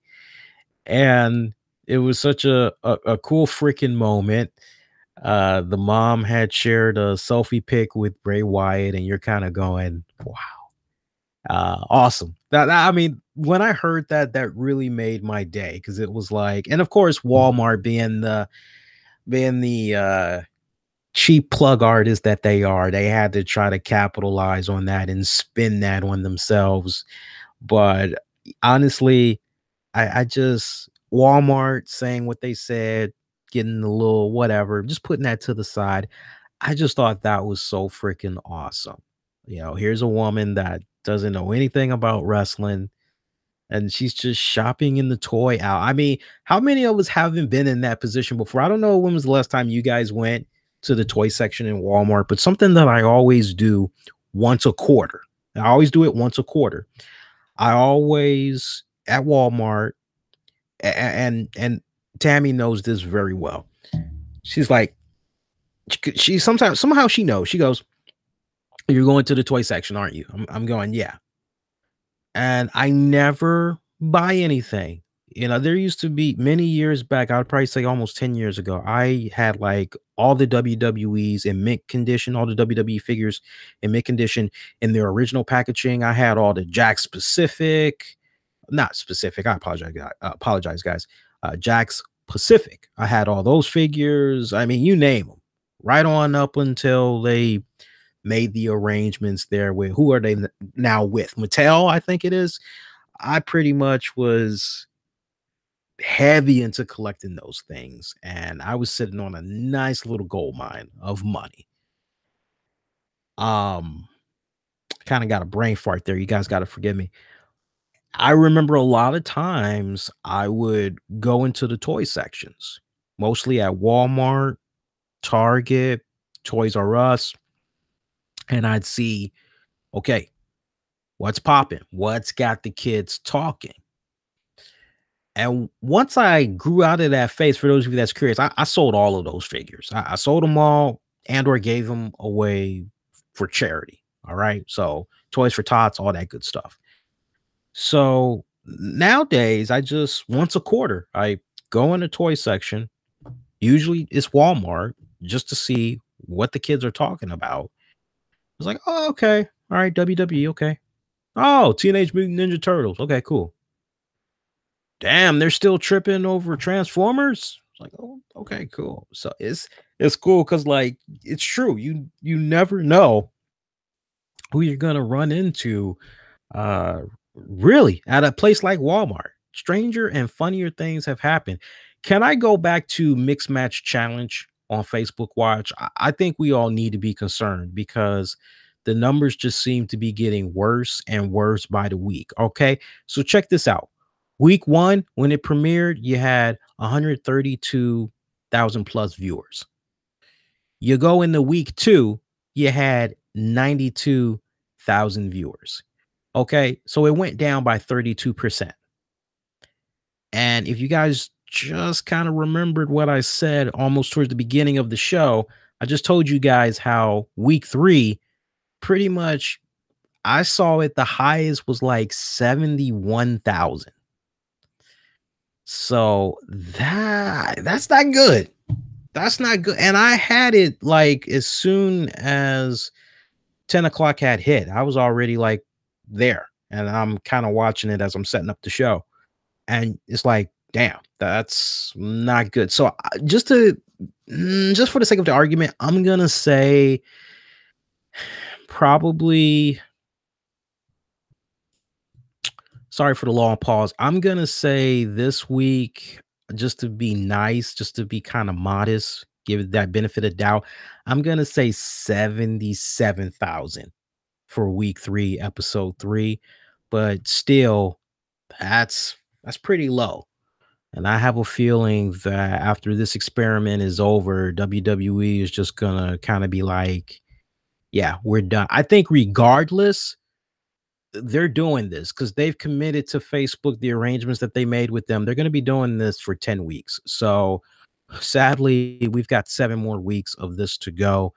And honestly, if I'm WWE, I'm doing something interesting for the next couple of weeks. I don't know if it's a case where you need to roll out Ric Flair, or maybe you need to have John Cena on commentating or something, but you got to do something. You got to have there be some type of a dangling carrot. Like, okay, you guys got to watch Mixed Match Challenge because joining us on commentating is going to be blah, blah. You got to do something like that to try to make folks want to tune in and check this out. So, and then the other thing that kind of hurts it a little bit is that is being designated to Facebook. And yes, Facebook is slowly being a really good alternative and a competitor to YouTube. But when you just say, okay, it's going to be on Facebook, yeah, you'd be surprised how many people are like, I don't have Facebook. So, whatever, I'm going to bed, or I'm going to watch the news, whatever, like that.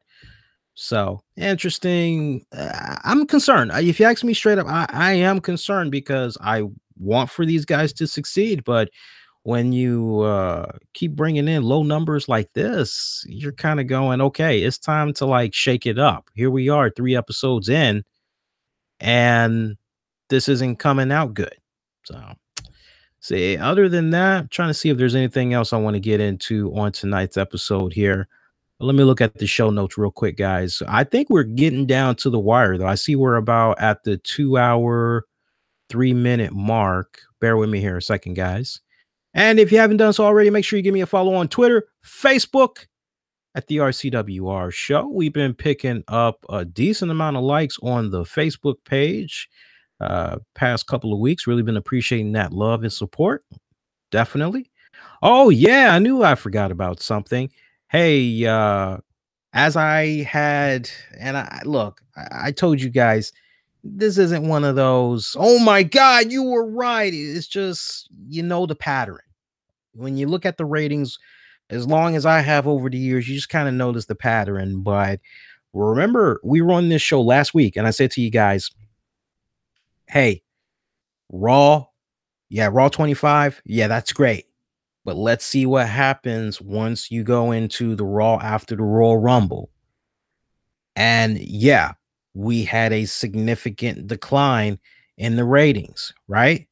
But then remember what I said on last week's show. I said for this coming Monday's Raw, I said expect it to dip because people are going to be tuning in on that respected Raw because it's the night after the Royal Rumble. They want to see what's going on, what they miss, see if maybe they need to stick around for a couple of weeks, right? This was the opportunity.